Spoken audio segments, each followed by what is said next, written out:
अस्सलाम वालेकुम स्टूडेंट्स, कैसे हो? सभी लोग ठीक ठाक ना? पर मैं आज ठीक नहीं हूँ और इसीलिए मैं आज स्कूल भी नहीं जा सका। तबीयत थोड़ी नासाज है, हालांकि इतनी भी तबीयत ख़राब नहीं कि स्कूल नहीं जा सकता था, पर बीवी जाने नहीं दी। जब स्कूल नहीं गया तो सोचा घर बैठे कुछ काम कर लूँ। आज अखबार के ज़रिए यह एक बड़ी ख़बर हम लोगों को देखने के लिए मिल रही है कि जो स्टूडेंट्स जैक के स्टूडेंट्स हैं, झारखंड एकेडमिक काउंसिल वाले स्टूडेंट्स, जो इस साल 2022-23 में मैट्रिक व इंटरमीडिएट का एग्ज़ाम देने जा रहे हैं, उनके एग्ज़ाम पैटर्न में काफ़ी बड़ा बदलाव किया गया है। पिछले साल 2022 में जो एग्ज़ाम हुआ 10वीं और 12वीं का एग्ज़ाम तो 2 टर्म में हुआ, लेकिन दोनों टर्म का एग्ज़ाम एक ही बैठक में एक ही साथ हुआ। टर्म 1 का एग्ज़ाम पूरा का पूरा ऑब्जेक्टिव टाइप क्वेश्चंस वाला एग्ज़ाम था, मल्टीपल चॉइस क्वेश्चन वाला एग्ज़ाम था, जबकि टर्म 2 का जो एग्ज़ाम हुआ वो सब्जेक्टिव टाइप का था। इस बार का जो एग्ज़ाम होगा, टर्म 1 का जो पैटर्न होगा वही टर्म 2 का भी पैटर्न होगा। इसमें हम ये देख रहे हैं कि सवाल नंबर 1 से लेकर के 20 तक जो सवाल आप लोगों से पूछे जाएंगे वो मल्टीपल चॉइस क्वेश्चन वाले सवाल होंगे। 20 क्वेश्चन ऑब्जेक्टिव क्वेश्चंस होंगे, जिसके 4-4 ऑप्शन, 4-4 विकल्प आप लोगों को दिया हुआ रहेगा। 20 क्वेश्चन 20 नंबर का होगा। यहाँ पे 20 क्वेश्चन जो ऑब्जेक्टिव क्वेश्चन होगा वो यहाँ पे क्लियर नहीं है कि ये क्वेश्चंस OMR शीट पे इसका एग्ज़ाम होगा या फिर एक ही पेपर में जिसमें आप लोग सब्जेक्टिव क्वेश्चंस का आंसर करेंगे, उसी में 20 ऑब्जेक्टिव क्वेश्चन का भी आंसर करना पड़ेगा।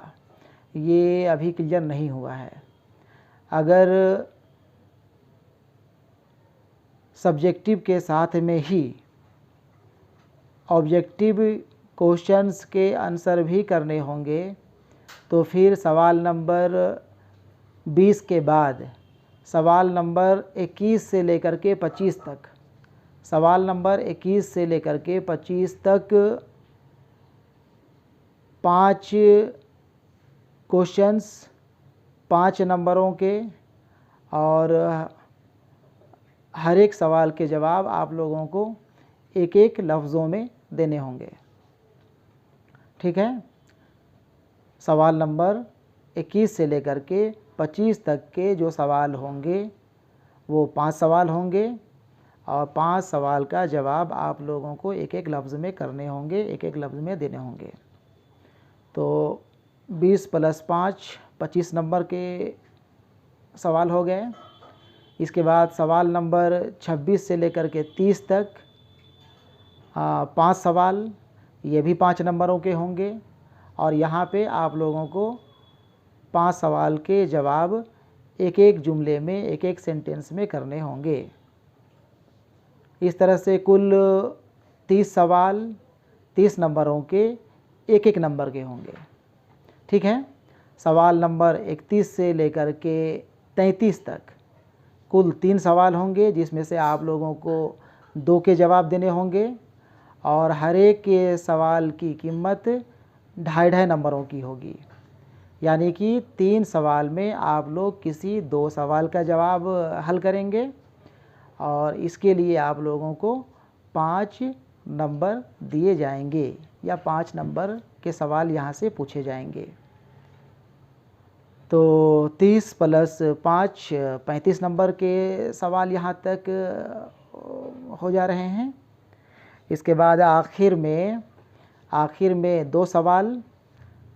दो सवाल में से किसी एक के ही जवाब आप लोगों को देने होंगे और इसके लिए आप लोगों को 5 नंबर के सवाल पूछे जाएंगे।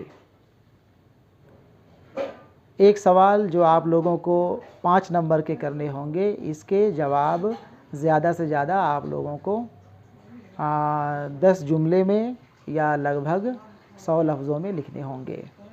इस तरह से कुल मिलाकर के 40 नंबर का सवाल आप लोगों को यहाँ भी पूछा जा रहा है, लेकिन बदलाव यही है कि 20 आप लोगों को मल्टीपल चॉइस क्वेश्चन है, 5 सवाल एक एक लफ्ज़ में लिखने वाले सवाल हैं। इसके बाद फिर 5 सवाल आप लोगों को एक एक जुमले वाले सवाल हैं। 3 में से 2 सवाल जो आप लोगों को करने हैं वो 2.5 नंबरों के सवाल हैं, जिसके जवाब आप लोगों को लगभग 50 लफ्ज़ों में या 5 जुमलों में करने हैं। और आखिर में 2 सवाल जो पूछे जाएंगे वो लॉन्ग क्वेश्चंस जिसे हम लोग कह सकते हैं, उसके जवाब आप लोगों को लगभग 10 जुमले में या 100 लफ्ज़ों में करने होंगे, जो कि 5 नंबरों के होंगे। इस तरह से कुल 40 नंबर के सवाल यहाँ भी करने पड़ रहे हैं, लेकिन बदलाव इसमें यही किया गया है। तो ये काफ़ी बड़ा बदलाव कहा जाए, चूँकि अब तक हम लोग यही जान रहे थे, यही मान के चल रहे थे कि जिस तरह से 2022 का एग्ज़ाम हुआ, उसी पैटर्न पे टर्म 1 का एग्ज़ाम जो कि नवंबर के महीने में होने वाला है, उसी पैटर्न पे एग्ज़ाम होगा। लेकिन यहाँ पे काफ़ी बड़ा बदलाव हो गया है। टर्म 1 और टर्म 2 दोनों एग्ज़ाम के लिए हुआ है। ठीक है, बात मेरे ख़्याल से आप लोग समझ गए होंगे। वैसे बहुत जल्द नए पैटर्न पे मॉडल क्वेश्चन भी तैयार JCRT के ज़रिए करा ली गई है। उम्मीद करते हैं कि हफ्ता 10 दिनों के अंदर मॉडल क्वेश्चन भी जैक के ज़रिए जारी हो जाए, और जब जैक के ज़रिए मॉडल क्वेश्चन जारी कर दिया जाएगा तो फिर कोई कन्फ्यूज़न, कोई डाउट हम लोगों के बीच नहीं रह जाएगा। ठीक है, अल्लाह हाफ़िज़।